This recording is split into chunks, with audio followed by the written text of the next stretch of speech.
Hello everyone, welcome back to my channel and welcome back to the new study vlog. So study vlog की शुरुआत होगी खाने पीने से and here I was eating grapes and ये है मेरी बहुत ही aesthetic C to do list जो मैंने अपनी डायरी में बनाई है. ओके एंड यहाँ पे मैंने थोड़ा सा लेक्चर कंप्लीट किया था, अंडरलाइन किया था बुक को. ये चैप्टर का नाम है ट्रायम्फ ऑफ सर्जरी, जिसका मैंने थोड़ा सा अंडरलाइन करके देख लिया है. चैप्टर बहुत अच्छे तरीके से मुझे समझ में आ गया है. एंड इसके बाद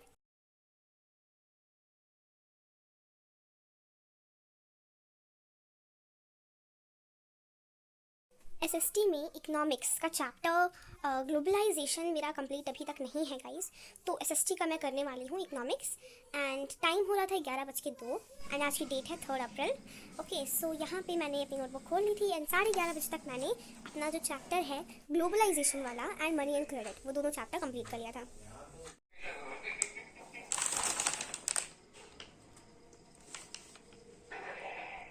थोड़ी ठीक ही ठाक लिखी है, कुछ ज़्यादा अच्छी नटी तुम्हें लिखी नहीं है यहाँ पे गाइस, लेकिन ठीक है गाइस, ठीक ठाक ही है. एंड उसके बाद मैंने यहाँ पे पोएम्स जो है अपनी first 2 poems fire and ice and dust of snow, उसकी नोट्स बनाई थी. तो मैंने उस नोट्स को रिवाइज किया है. ये मैंने एक ही पेज में बनाई थी. एंड उसके बाद थी बारी टेस्ट की, सो मैंने थोड़ा सा टेस्ट लिया और डस्ट ऑफ स्नो के ना मैंने 5 क्वेश्चन प्रैक्टिस किए. डस्ट ऑफ स्नो चैप्टर और ये जो सेकेंड चैप्टर है फायर एंड आइस, दोनों रॉबर्ट फ्रॉस्ट ने लिखा है गाइस. सो रॉबर्ट फ्रॉस्ट की दोनों पोएम्स हैं, बहुत ही आसान मुझे लगी, ज़्यादा कुछ भारी नहीं लगा इस पोएम में. इससे ना मुझे टफ क्लास 9th की पोएम्स लगती थी गाइस, मैं आपको ना मतलब ऑनेस्टली बता रही हूँ.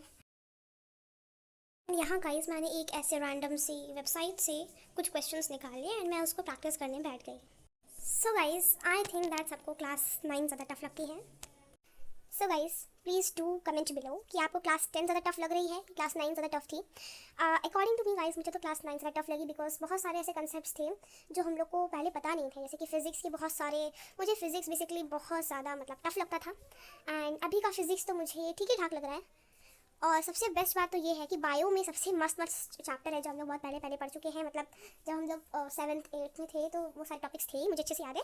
जैसे कि वो हो गया ना ऑटोट्रॉफिक न्यूट्रिशन, हेट्रोट्रॉफिक न्यूट्रिशन, और न्यूट्रिशन इन अमीबा भी पढ़ चुके थे, इंजेक्शन, डाइजेशन, एसिमिलेशन, और वही सब चीज़ें हैं गाइस. तो मुझे तो बहुत सही लग रहा है. और रेस्पिरेटरी सिस्टम वाला टॉपिक भी ना रिपीट हुआ है, ह्यूमन रेस्पिरेटरी सिस्टम, वो डायग्राम भी मुझे बहुत अच्छे से आता है. तो मुझे तो क्लास 10th अभी तक तो बहुत सही लग रही है.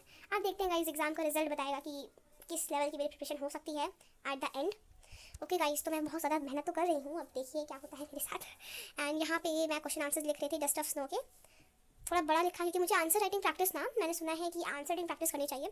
सो ये मैंने न्यू हैबिट डाली कि जो चैप्टर मैं जिस दिन कंप्लीट करती हूँ उसके अगले दिन या उससे सेम दिन मैं अपना टेस्ट टाइप का लेती हूँ गाइस. उससे समझ में आता है कि मेरी प्रिपरेशन किस लेवल की है. सो गाइस अगर आपके दिमाग में कोई ऐसा रैंडम सा टॉपिक है जिसमें मुझे वीडियो बनानी चाहिए, so please do comment me below. तो मैं ट्राई करूँगी गाइस कि मैं उस टॉपिक पे वीडियो बनाऊँ. ओके सो आप प्लीज़ कमेंट करिएगा.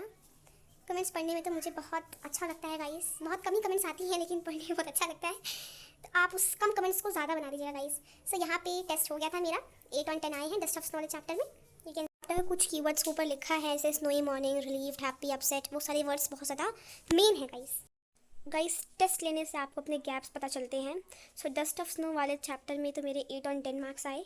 एंड ये मेरा नेक्स्ट टेस्ट था जो था second chapter fire and ice का. एंड 2 टास्क मेरे कंप्लीट हो गए थे तो मैंने यहाँ पे उसको स्ट्राइक थ्रू कर दिया.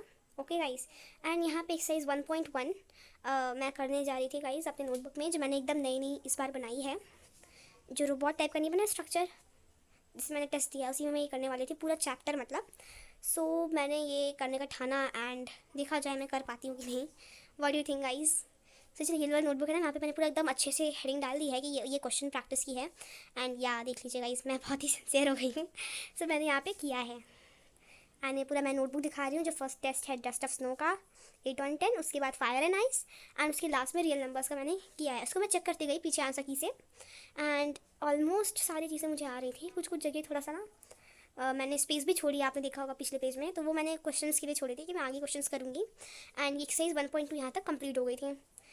इसमें बेसिकली ना जो इरेशनैलिटी का जो प्रूव है मुझे तो बहुत आसान लगा गाइस. उसमें अगर ना प्लस माइनस वाली साइन आ रही हैं तो फिर हम लोग को उसका दूसरे जैसे कि रूट से उसको इक्वेट कर देना है. एंड जहाँ पे अगर ऐसे सिंपल है रूट 5 इरेशनल है कि नहीं, किसी भी क्वेश्चन है तो उसमें हम लोग को a/b मान के उसको करना है स्क्वायर करके. बहुत आसान है गाइस, बस एक बार ना टॉपिक समझ में आ जाए तो हर चीज़ें आसान हो जाती हैं.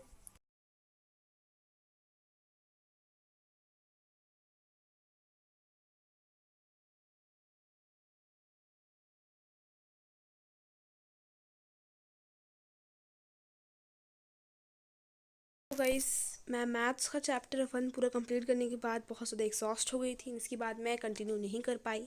सो ये व्लॉग यहीं पेंड हो जाता है गाइस। और मैंने पूरी ऑनेस्ट रिव्यू शेयर की है कि मैंने कितना टू डू लिस्ट से कंप्लीट किया है। तो या गाइस, मैं पूरी टू डू लिस्ट कंप्लीट नहीं कर पाई।